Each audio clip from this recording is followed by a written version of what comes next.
Yo, yo, yo, it's rewind time. No, this ain't YouTube rewind. This is TV, guys. We're better than that. My name's Matt, I'm Brian.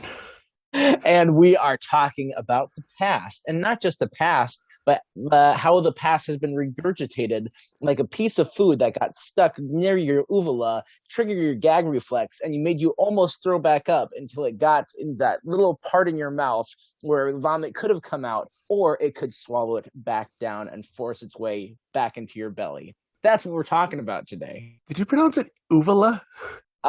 Is that not what it is? I thought it was a uvula with more of a y. I'm pretty sure it's That's the problem with that analogy. that's the only issue.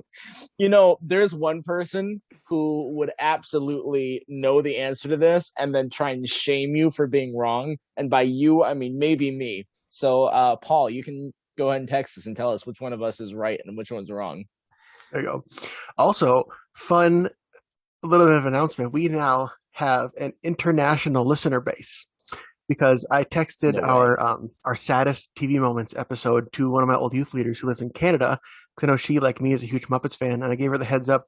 We talked about Mr. Hooper dying in that episode, and she said, "Cool, I'll have to listen to it." So I can only assume that she's going to listen to every episode that's available and every episode going forward.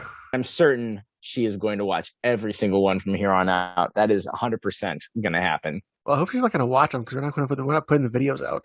No, she has to. She has to, whatever she's listening on, like her phone or tablet or whatever, she just has to stare at the tablet and watch the little bar go across and show her, okay, we're 1 minute in, you know.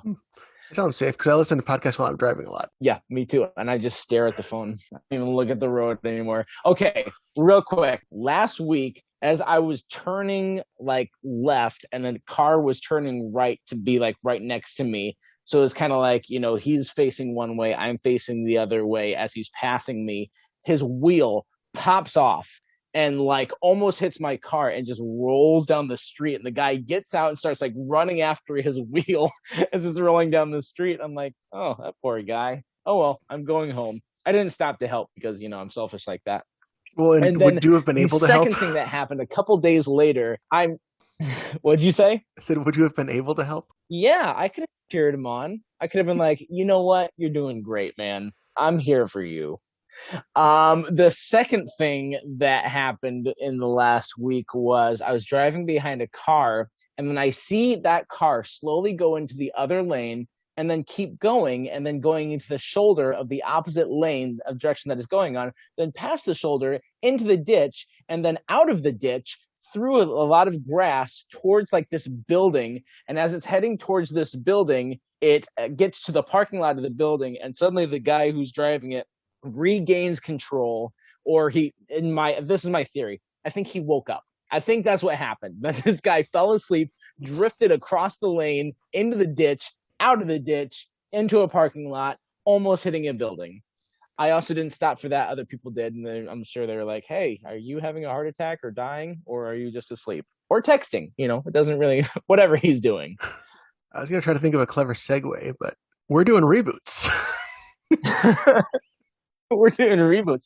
I don't remember what was the trigger that's like, oh, I should talk about people driving around me. But there you go. There's a little bit about my life, so There you stay go. away from me. With reboots, there's a couple different like classifications. When we're talking about something like this, I was thinking through it. There's like reboots that are straight up reboots where the show no longer is on, or hasn't been on for a while, and then suddenly it's like, well, we need to either bring it back with the same cast, or we need to like recast and like do like a younger, like the DuckTales. DuckTales is a great reboot that Yeah. has just come out, where it's completely different cast but same characters. Yeah. So that's kind of how I qualify those. But I also wanted to talk about some other things that are similar to this, where spin-offs, we've seen spin-offs a lot more than we've seen reboots. Yeah. And spin-offs are taking one or two characters, creating a new show around them from a familiar show, something like Frasier from Cheers, and creating a whole show around him.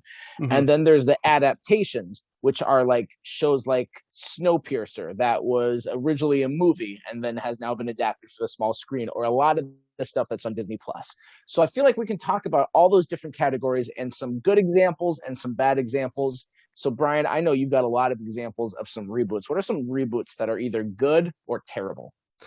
was one that we don't know yet because it just started. I'm going to go with the more recent one with the Mighty Ducks reboot. Now, when you're listening to this, there's probably a couple episodes out. When we're recording this, I've only seen the first episode. Did you watch that, Matt? I did too. Yep, I watched that. Okay. And I would actually classify this one probably under adaptation since it was that movie series first before the reboot, but we can absolutely talk about it right now. I don't think it falls in the same category because it's within the same universe. It's meeting up with these characters, 25 some years later. It was good. I think it can go one of two ways. I thought they did good with not relying too hard on the nostalgia outside of obviously Emilio Estevez coming back because there's a new set of hockey players, teams, and they did a good job of setting up the characters. And they're interesting characters. And even the kids, a lot of times kid actors are not that interesting. I found them compelling and interesting to watch when it got to meeting up with Gordon Bombay, some people might not like it, but I like that they went in a completely different direction with him because we left him and he's like the golden boy coach who cares about all the teammates, and now he's running this rink and he parrots his catchphrase from the first movie, which is "I hate hockey and I don't like kids," and then he's just like, "I don't care, I don't want to be a coach. You give me money, you can use my ice rink," and I think that's good because I don't think there was anywhere to go with him without changing the character up. I think you're absolutely right. Yeah, that's a great direction for me. This is a show like you're saying has a lot of potential so far, but it's really early to tell how it's going to go. I do think they need to eventually explain how Gordon Bombay got from point A to point B, which my guess is they'll do that in the episode when they bring back the other ducks. I'm sure that'll be like hey, we remember what you used to be, and that kind of thing. So yeah. I think as long as they explain that and they make it interesting going forward, I'm on board. And I don't know if this is going to be a one season or if like these Marvel shows, I think are mostly going to be one seasons, or if they're going to keep going with them or not. Yeah. Yeah, this show is a nice fresh take where it's enough of the stuff that you love, but like you said, doing something unique. And I like that they are like, you know what, we'll make the Ducks be the bad guys. This team that you love, the Mighty Ducks, we're gonna make them the villains, and these other kids. One of the issues I see already is like you've got such like bad kids in terms of talent. Like they're the first one, that team wasn't very good, but it was believable that they could come back together, that they still did like hockey stuff, and they weren't good, but they weren't like non-existent talent. These are like they can't even skate, and I feel like that's so far beyond like a reality of like how can they go from that to competing with these guys that very well could go pro. They're this tough group that they're being groomed to be the best in their age range. So yeah. The Ducks have become the Hawks from the first Mighty Ducks movie. Yep. Yeah, isn't that cute? Ducks have turned into hawks. Also, I love the podcast kid because I too have a podcast body. Oh yeah, I remember that line. I was like, I'm going to talk about that line. I forgot about it. Ha! Beat you to it. I don't really have anything else to say about that one. Do you want to talk about one? Sure. So this is an example of one that it failed to live up to the original. So Arrested Development was a show that was on for 3 seasons and was really, really funny for those 3 seasons. It was on Fox, but it was definitely a show that it's not for everyone. You watch it and it's really, really smart writing, and they do such a good job with these running gags. But it's similar to like that It's Always Sunny in Philadelphia, where it's like it's offensive, but that's kind of the point. And so for not everyone is going to be in on that offensive style of humor. And so it didn't do the best for ratings, and they ended it after the 3rd season, but it had enough of a following that Netflix saw the potential of it and was like, we want to bring these guys back. So after a lot of working, because they were going to maybe do an Arrested Development movie, and that never panned out. And so then they turned it into a Netflix show, and that worked. And it wasn't the worst thing in the world, but it also wasn't the original best. And one of the things that happened with it is that 4th season, they had such a hard time with all of these characters' schedules. So they had to put them in different segments. And so they had to kind of separate these characters and find ways to tell their story without the others there. And that ruined the beauty of Arrested Development. The best part of Arrested Development was the group dynamics of these guys, of watching these characters interact and like, how do these characters work? and it got lost in that. It wasn't as bad as season five, because season five was even worse. And you know, it's sad that Jessica Walters died, but I don't think they're going to be able to do any sort of Arrested Development shows going forward without her, because she was such an integral part of it. Well, and didn't Jeffrey Tambor come under scrutiny with some bad comments he made too? Yeah, and it kind of seemed like there's a fracture there where, like, I think Jason Bateman took Jeffrey Tambor's side, and Jeffrey Tambor wasn't on the right side of this, from what I can tell. Yeah, Again, I don't like being like the armchair judge, but yeah, from what I can tell. yeah. And you're absolutely right. And part of the reason that it's great when they're all together is because there really isn't anyone who's super likable. I mean, we don't hate the characters, but they're all jerks in their own way. I think Yeah. the least jerky of all of them is probably Buster, but that's just because he's a man child and doesn't know what's going on half the time. Yeah. Oh, man, children, Yeah. mother boys. Um, and you don't always see him there because he's a Milford man, You can always Exactly. tell him. You can always spot a Milford man. The other thing I don't like about it is they did change Michael's character, because Michael was kind of the stand-in for us, and he was just as screwed up as the other family, but it was always subtle. And then they took that subtlety and they took it away for season Mm. four, and they showed us just how bad he was. It's like, no, this isn't the Michael that we like. We're supposed to, in a way, root for him. He is our protagonist, even though he's screwed up. And the whole idea is like you're watching this whole family just be screwed up, and including Michael. But I felt like they went too far with his character. Then there's also the whole issue of chronologically. They shot it like they kind of did like a Quentin Tarantino sort of like, let's do all these different story like timelines interlapping, and the whole series or that whole season takes place over the course of like 2 days or something. So sometimes you'll end it at the very furthest point we're going to get in the timeline, and then you still have like 5 more episodes, and so we'll start again at the very beginning on the next one. So Yeah. that what could have been a little confusing for people as they're watching it, and they did a chronological cut, which then changed the dynamic of it completely, Yeah. and changed the joke setup, that they would set up a joke 4 episodes earlier and then pay it off 4 episodes later. And this one is like, well, we set up a joke and then we pay it off 10 minutes later. Mm. And that's not the same thing that Arrested Development has done in seasons 1 through 3. Rearranging orders like that can be kind of interesting, but yeah, like I said, it's told in a certain order for a reason. Yeah. So I'm gonna go to one where I know you haven't seen it, but it's one that I'll probably never rewatch, even though I watched all 5 seasons of Fuller House. And I think Fuller House should have been either just like a one-time reunion special, like do a movie, or do like a limited series, just pop in, say hi to the characters, and leave. I think that would have been better than trying to sustain interest for 5 years long. Yeah. Because the first episode had that feeling. The first episode was just nostalgia. So I assumed you didn't watch it. Did you watch any of Fuller House?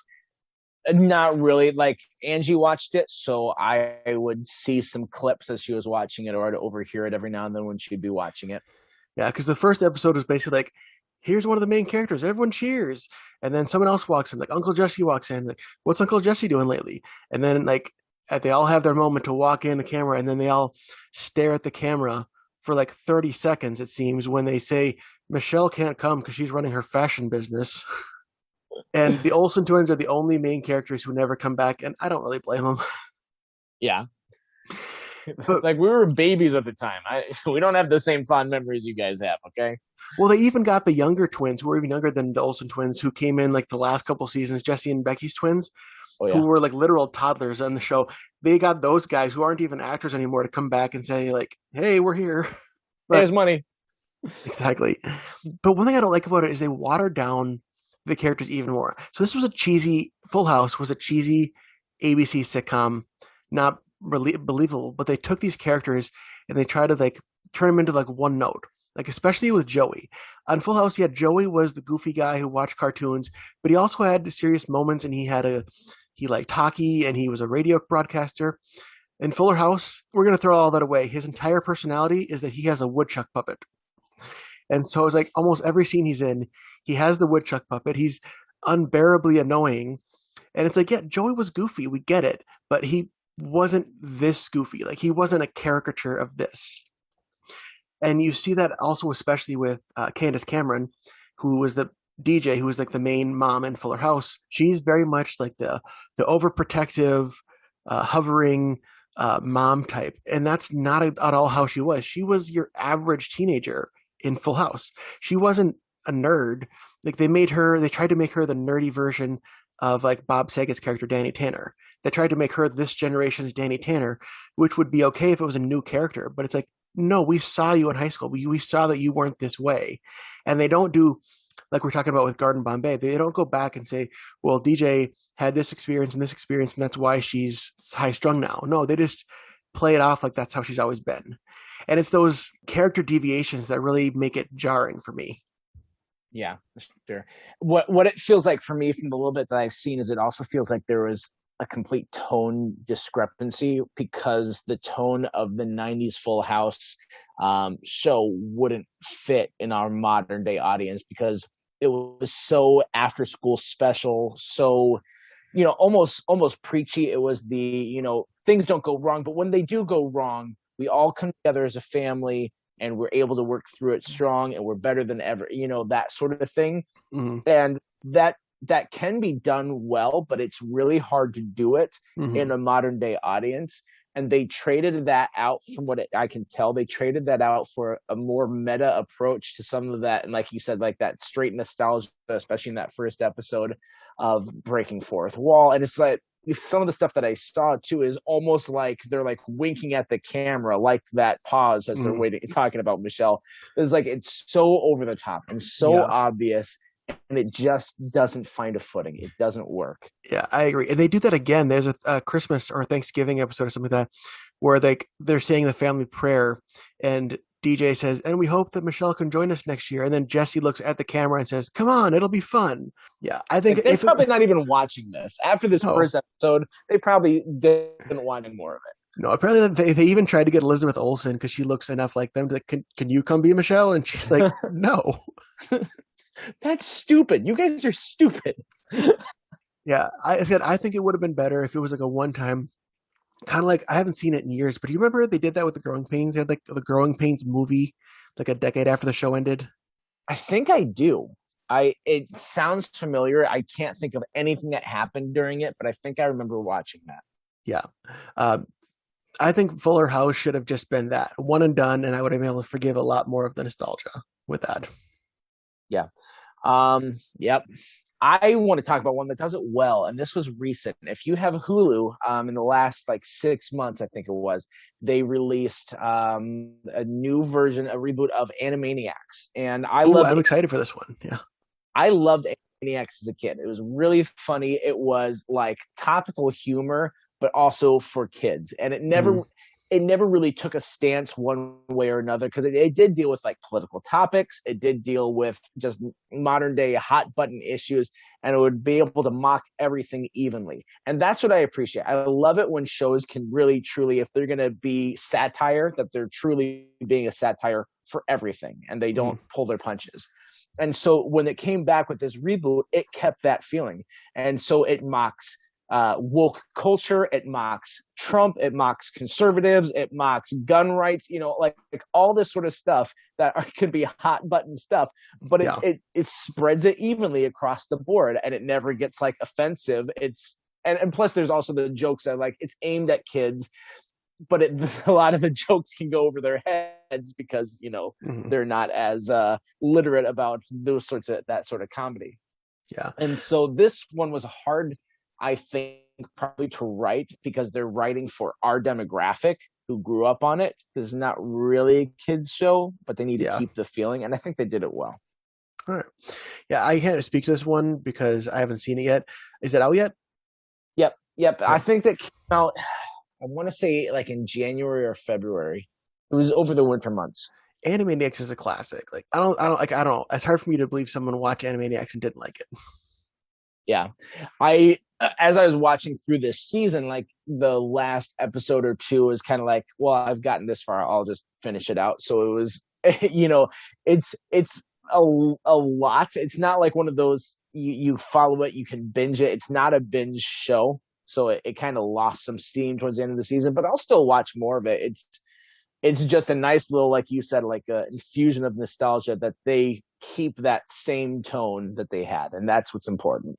Yeah, I'm going to continue my trend of ones that you haven't seen, but I think you can appreciate like the reason behind the reboot, which was the Gilmore Girls revival they did back in 2016.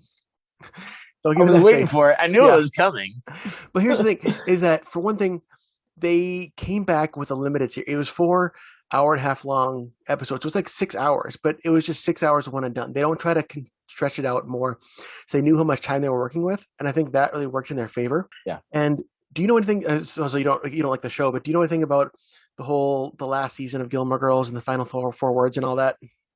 I don't know that stuff. I only know what Angie has told me about the reboot. The show was created by Amy Sherman Palladino, and I guess she was one where she had. Yes, That's I a know that's a name. it is. uh, she had a iron grip on this script, like on this show. Like apparently, she like looked over every script and like was very strict. Like every word had to be word perfect. You couldn't say "I can't do this" if it was "I cannot do this." Like you had to have like everything was perfect. And but everyone respected and loved her words. And one of the things that a lot of the cast said coming back was like, "I'm great to come back and read Amy's words again," because like she was like the heart of the show. The last season, she was let go because of contract negotiations. So the final season of Gilmore Girls was done without her. And it was weird. It's kind of a bad turn. And there's a lot of crap in the seventh season that I didn't like, but we're not talking about that. She always said that throughout the whole series, she always knew down to the last 4 words how the show was going to end. And she never got to end the show with her 4 words. And she kept that a secret. Like, it's always a big mystery. What were the 4 words going to be? So now the revival came back, this limited run. They got to end it the way that she wanted to do it, which, by the way, I hated the end of the last 4 words. I think they were dumb, but I also appreciate the fact that the creator got to end it on her terms, if that makes sense. Nice. Yeah. Yes, it does. Good for her. Good for Amy Palladino. Yeah, there we go. And I think it was a great way that they worked into, because one of the things they had to deal with was Edward Herman, who played the dad slash grandpa on the show, Richard. He had passed away before the show started, so they had to write in the death of Richard's character. And they, throughout these things, one of the main things we're dealing with is how his wife, his daughter, and his granddaughter are all dealing with his death. And I've talked about this before, how I think Rory's story was dumb and it's stupid, but I really like how both Lorelai and Emily, his wife and his daughter, I like their story arc and how they kind of come to terms at the end where they're like on good terms. Where the whole series they had like a strained relationship, and there's just a lot of funny gags and some things that are you notice that like Melissa McCarthy was a huge member of the cast, and of course now she's off being a big movie star, so they were only able to get her for one scene, but like, it still works. I mean, they still got her for the scene, and it was just kind of a cool to like catch up with the whole cast again. Angie would tell me that she didn't like what they did with Rory's character. Like she hated Rory in the reboot. Like she liked her in the original version, but when they did the reboot, just Rory's choices would be frustrating to Angie. So she didn't like Yeah. the reboot much. Well, I started not liking Rory halfway through the original series, so I was not liking Rory before it was cool. Rory hating hipster you. It's possible that she did too. I guess I don't know enough, but I think Angie didn't even appreciate like Alexis. I think it's Alexis Bledel. Is that her name? Yeah, that's her name. Like her acting. Like her acting went from quick and quippy to like tired and just kind of to her lines. Yeah, she's not my favorite either, but that's a show that has so many great characters that you can forgive having a crappy one, even if it's one of your main characters. Well, I had a couple other ones that I wanted to bring up, but I wanted to move into on my list what I would call spin-offs. And Sure. these are definitely different than reboots.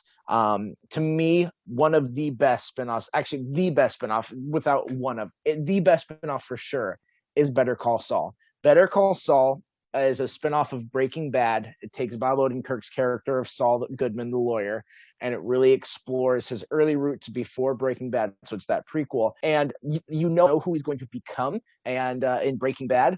But they do such a great job of like resetting him and making you like root for him and want even better. And it really humanized this character who he was kind of in the Breaking Bad universe. He was kind of like a cockroach. Like no matter what, he's the guy that comes out alive. whether Mhm. he's on top or not. He's going to survive. He's out for himself. He'll find a way to weasel out of whatever the situation is. Yeah. He's good enough to do that. And so you didn't have a ton of empathy for him until you watch Better Call Saul, and then you're like, oh my gosh, this is a great character. He's so well written. He's still that same. He has a lot of the same personality that you see in Breaking Bad, and the tone of this show is a little more comedic than Breaking Bad is, for sure, because Saul Goodman is a funnier Yeah. character, but it's still a same trajectory of, you know, how it's going to end. You know that this guy is just going to continue to compromise more and more and more and become someone that he probably doesn't want to become, and that you don't want to see him become that. And so it's a tragedy in action as you watch it. I haven't seen Better Call Saul yet. Everyone says it's great. I'm gonna get into it, but it sounds like they sidestepped one of the tricky things about prequels, which is you already know going into it some characters aren't going to die, which kind of like I think with the Star Wars prequels, for example, it kind of takes a lot of the steam out because like they set up these moments like, is Yoda going to die here? Like, no, because we know he's going to die on Dagobah in front of Luke 25 years later. Like some of these characters, you know they're going to live, kind of takes the tension out. But you're saying they kind of are able to still have tension and suspense with that. Yep, because they give people around him that you're invested in. There's a character, Ignacio. I'm sorry, they call his name's Nacho. He's referenced in Breaking Bad once as Ignacio, but his name's Nacho. And he's one of these characters that he is in deep, and like at any moment things could fall apart for him. He could easily die. And Mm-hmm. so, and that's from like season one all the way on to whenever he is. And so you're like watching it, like, what is going to happen here? You know, Saul has got someone that he cares about in the right away in the pilot episode. Her name's Kim, and they do a great job with their relationship. And that's one of those, like, at any point he could lose her. She could leave, she could die. She's not in Breaking Bad, so we don't know what happens to her. And you know, there's the popular theory of like, what's going to happen? Is she going to die? Is she, you know, that's been around since day one. Yeah. So they do a great job of that. Probably the worst thing that they do, and this they have no control over, is Jonathan Banks is in it, and he's old, and you can tell. And Yeah. Saul and Bob Odenkirk is getting older, and you can tell. And you're like, these guys are supposed to be younger than the versions that they played on screen. Now it's going on 20 years ago. Yeah. Like, yeah, right.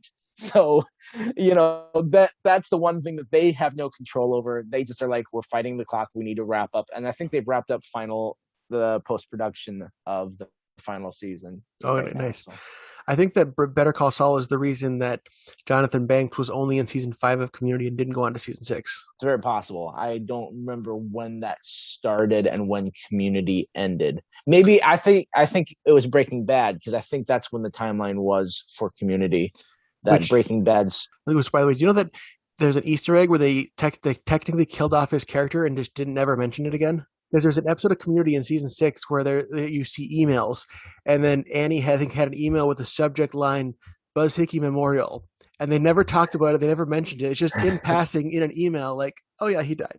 that's like how Will Smith's character died in between Independence Day and the Independence Day sequel. It was just like a news blurb, like one of those like headlines read at the bottom of a news cycle. Yeah, And like, oh, this guy's dead.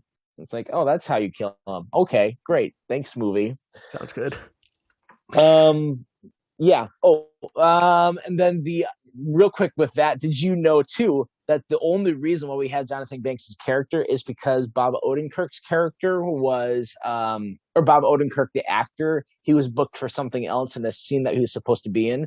So the first scene in Breaking Bad that we're introduced to Mike, Jonathan Banks' character, is he's kind of like putting in these bugs around Walter's house. Walter's house, and that was supposed to be Saul who was doing that, but he wasn't available. So it's like, well, this is just one of his men. And, you know, Jonathan Banks is such a phenomenal actor that he took that little part and then he did a lot with it. And they're like, this guy's good. We need to see some more of what he's doing. And he eventually became a staple of the show. Yeah, he's one of those actors where I can't see him being boring. Yeah. He voiced Commissioner Gordon in Arkham Knight, and he did such an awesome job. He brought so much emotion to that character. So I know we've kind of moved into sequels, but I have one more reboot that I was going to mention. Okay. And again, it's one that I don't think you've seen, and it's both good and bad, which is Girl Meets World off of Boy Meets World. Sure. And the bad part of it is that, kind of like Full House, so the tone is a little different, but it's very different because, like I say, Girl Meets World, unlike Boy Meets World, is a true Disney Channel show. So like the issues they have to deal with have like a cap of seriousness that they can deal with, which is weird because like we've seen these characters deal with, like Sean was in a cult and like Corey and Sean got drunk and peed in a cop car. Like that happened in this universe, and all of a sudden they've like went down like two rating systems, so now it's like G-rated versions of all this, you know? So he sees in the cop car. Yeah, pretty much. And kind of like Full House, they do some of the nostalgia stuff, but the nostalgia stuff isn't as annoying to me. Maybe it's because I like Boy Meets World more than I like Full House, so like I'm more willing to forgive the nostalgia. Yeah. But some of but the good part is, I think if you're just looking at it as in a vacuum as a Disney Channel show compared to other Disney Channel shows, I think it's a lot better. I think out of the current Disney Channel shows at the time, it was probably the best one because there were a lot of interesting storylines. And if you went into without the knowledge that it was a continuation of a different show and you never knew that, I think you look at it with a completely different lens. And like there's a whole arc with Sean and Maya's mom. Maya is like one of the girl who meets the world. Her best friend is Maya, and her mom is single, and then ends up dating and marrying Sean. Spoiler alert. And like their story arc is really good. And they even have a scene where, you remember in Boy Meets World where Sean imagined that his dad was next to him and like giving him advice?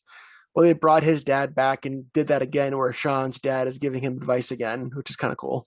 Nice. Look at that guy.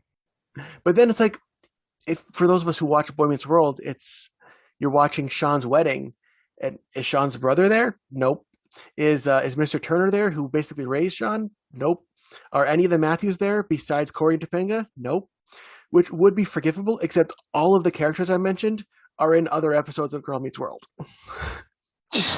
Wow, we couldn't book him for my wedding. Mm-hmm. So sorry. Yeah. And Matt, I'll give you one guess. Who officiated Sean's wedding? Was it? I mean, the obvious answer to me would be Feeney. It's Feeney. Yeah. I thought maybe there'd be a trick to this. I'm like, I overthought it. No, they lean heavy on the Feeney, which, I mean, you're talking about people getting old. I mean, Feeney was old 50 years ago. Is that actor still alive? He is. Oh, him and his wife are both still alive. They're both in their 90s. Knock on wood, they're still alive when this episode comes out. if they're not, then that was all Brian. He did it. He cursed them. If they're not, I will record a disclaimer at the beginning of this. So if that happens, you will have already heard this, listeners. We're so sorry you brought him up. Yeah. All right. Oh, also, sorry, one last thing. Eric has a really good arc in Girl Meets World as well. And they even bring back the little kid that he almost adopted and have a really good reunion with them, which is cool. So it's a good show. It's just a little hard when it's compared to the old show. I'm gonna go a little faster on this because I still got like I think 3 or 4 shows I want to talk about, so I won't talk as at length with these guys. But one more good spinoff to me. So there was a time where it's like there's some of these big staple shows that just seem to have so many spinoffs. And we even have a little bit of that, like the Chicago shows, like Chicago Fire and Chicago PD, and there's these right now. But it felt like there was a lot more when I was younger, like the CSIs. There's like 3 CSIs, and there's like how many Law and Order shows are there? But one of them ones that like really went heavy on this was Star Trek. And Star Trek, they had a lot of different universes. So growing up for me, it was at a point there's only the 4. There's the original series, the Next Generation with Picard, Deep Space Nine, which I never watched, but apparently was very different than any of the other Star Treks. And then Star Trek Voyager, which was for the worst of them, but it still was what I grew up on. So it's very 90s and it's very in a vacuum. And so it's, you watch it now and it's like not a lot of these episodes aren't going to hold up. They're kind of weird sometimes. I actually did a rewatch not too long ago, but what I really liked in early 2000s when they did Star Trek Enterprise, and Enterprise is before any of the other Star Trek series. It takes place shortly after the movie Star Trek First Contact, where the Enterprise goes back in time to meet Zefram Cochrane, and he's the guy who establishes warp travel, and he's the first one who's able to do warp travel. And then it also is the first time they meet Vulcans. And so it's very early in the lifespan of humans in space. And they really play into that a lot. And it's done really well. It's got Scott Bakula as Captain Archer. He's the main guy. Oh, And I nice. love Scott Bakula. He's just a fantastic TV actor. Um, and so it's, he's dealing with like these Vulcans. They're very haughty and they're very not trusting of humans still because they haven't known them for very while. Plus, Yeah. they're like, we're smart, we're logical. You humans are emotional and reckless. So there's a lot of that navigating. It's back when Klingons are still a threat and still the big bad guy. It's there's a lot of stuff that they do that just is really cool, and I love that time period in the Star Trek universe. And I thought they did that series really well. So are these all, you said, all separate universes? I thought that some of them were like continuations. I thought that Next Generation was literally the Next Generation in the same universe, or is that not the case? No, they are all in the same universe. But it's they're different. Even though they're all like the Starship Enterprise, they're all like the different crew members. And so Nice. Next Generation is after you. So like the movie Star Trek Generations, it shows it's at the end of Kirk's life and at the end of like Scotty's life and Spocky lives on for a lot longer, but a lot of the main cast, like they're pretty old. And Yeah. so, they bring in some of these old original series people for the movie Star Trek Generations, and it starts with them, and then it pivots into the Next Generation. So it has both Shatner and Stewart in it. And it's a really good movie. I like that one. That's cool. Because I think I will get into Star Trek at some point, just because I got to appreciate something that for like 50 years has been so ubiquitous in culture. Like I've never seen Star Trek, and I could probably rattle off a few character names and some things about it just from osmosis from other things that reference it all the time. Yeah, I'm not gonna lie, it really is kind of an acquired taste. Like J.J. Abrams, for all his faults, he did a really good job of modernizing it. In a way, he changed Star Trek to be more like Star Wars. That's not specifically a bad thing for the big screen, but it's very different than a lot of the show. So yeah, it might not be like your cup of tea as you're watching it, but I don't know. Maybe it is. Yeah. All right. What's your next one? I kind of went through all the ones that I had already. Sure. So a couple bad ones are Joey. That Oh yeah. spinoff was one of the worst spinoffs I've seen. And I watched it when it first came out. At least part of it. I didn't finish it, but yeah, I remember that. yeah, the bad part of it was, so Joey's the spinoff of Friends, and Matt LeBlanc is really good in his role, and he's really good in that show because he's been playing that character for 10 years. So he's so comfortable in its skin.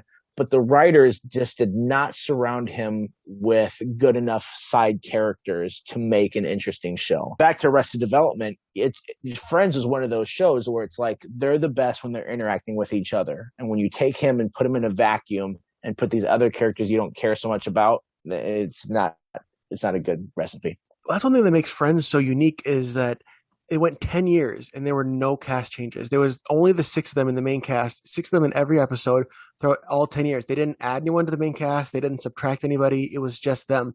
So when Joey came along, I remember thinking what a lot of us was thinking, like, okay, how long before we get an episode where Chandler comes back to guest star? Oh yeah, And I'm sure that, absolutely. yeah, and I'm sure they would have if they had kept going. I'm sure some of them would have popped in for guest appearances, which would have been cool. If it was made nowadays, that they wouldn't have waited, because I think they actually made 2 seasons, if I recall correctly. They made it 2 seasons. Yeah, I believe they did. And if it was nowadays, they would have had that within the first season. They would have had these guys. They might have even in the first episode had some of those characters. Yeah, as a transition, I agree. Yep. Another spinoff that I thought it just was boring. Like I liked the Once Upon a Time series. They Hmm. did a spinoff about 3 or 4 years in, I believe that's the time frame. Once Upon a Time in Wonderland, and they hadn't used Aladdin at any point in the show, so they had the mixture. Like in the Once Upon a Time, there's a lot of different fairy tales that they mix. In this one, it was primarily they mixed Alice in Wonderland and Aladdin. So the Queen of Hearts has teamed up with Jafar, and Alice had fallen in love with Genie, and so it was the story of Alice trying to find Genie, break him out, and then Jafar and Queen of Hearts were trying to stop them. And it was boring. I actually hadn't even finished it. I still have it on my Disney Plus, and I've been watching it. I've gotten like 4 or 5 episodes into it, and I'm just like, I want to watch it because it's one season. I've got like 4 or 5 episodes left. It's Yeah. not that hard to finish it, but I'm bored. I don't think we can talk about spin-offs without briefly mentioning what I think of the king of spin-offs, which is Frasier. Who knew that Frasier, who was only supposed to be a guest appearance in a few episodes in the third season of Cheers, would go on to become a regular and get his own show that would last another 11 years? Like, that's just Yeah. insane. I never watched a ton of Frasier. I've seen most of the episodes where cast members from Cheers made guest appearances because all the living cast members from Cheers, with the exception of Kirstie Alley, was on Frasier at least once. Yeah. I never watched any of it. My mom hated Frasier. She'd always be like, turn the channel when it would come on. So yeah, it was just kind of boring. Well, there you go. There you go. I do know it's a highbrow sort of humor, which isn't always like fascinating. But I'd be interested to see it now that I'm an adult and I can watch what I want, Mom. I liked Frasier better when he was like the pseudo-intellectual amongst like Cliff Clavin and Norm and Sam and Woody and all them. Where it's like he's among other snooty people. It's like you kind of ruined it. Yeah, that's probably why my mom didn't like it, is just that dynamic. Yeah. That's all I had. Do you have anything else, Matt? I won't talk too long about this because I also had that category of the adaptations. We talked about Mighty Ducks, and we've talked in our episodes about both Mandalorian and the Disney Plus Marvel series, WandaVision, and I don't know if we've brought up Falcon and Winter Soldier, but we have now. We have now. The one that we've brought up as well that I just want to take a second. I love Cobra Kai. That's one of the best adaptations. Okay, I shouldn't say what. WandaVision was so good, man. It was. But Cobra Kai was really awesome. That was the pleasant surprise of being able to nail the tone, because the 80s had a very specific tone. And the 80s tone is even like, it would not, you would think it wouldn't hold up today, for even how much we love the nostalgia of the 80s. And even though Stranger Things tries to capture that and also still does that tone, it is not a universal tone. And yet Cobra Kai was able to capture it, where it's like this, it's a very politically incorrect for our time, but the show doesn't get too politically incorrect. It's like you know that these guys are rough and these guys are the man up sort. And if they had their own Twitter, people would be like, "Oh, dude, cancel these guys." But it never goes so far, because it also has characters that are like, we can't say that. That's not like at that early spot before it gets to like, they call it offensive. Out themselves. Exactly. So they do a really good job of navigating, but it is also like that, because there does need to be some of that like kick in the pants, because I think we've got a little bit of a culture of like we can't offend anyone. Sometimes things are going to offend you, and sometimes being pushed by that offense does really well. So they do a great balance of being not worried about like that sort of culture, but also not infringing on it. All right. Well, I'll tell you this, Matt, Cobra Kai is on my list to watch. Right now, I'm going through Firefly, and actually, I stopped going through Firefly briefly to watch all of season 11 of Survivor. So once I finish that, and then finish Firefly, and then finish Cobra Kai, whoever knows when that be, then we can do an episode about Cobra Kai. How's that? Sounds good. That might be a good one to do like at the end of season 4. I know that they are either filming it or they finished with season 4. But yeah, because when Netflix bought them, they had season 1 and 2 was on YouTube Red, I think was what the service was called, and they had not put out season 3 yet.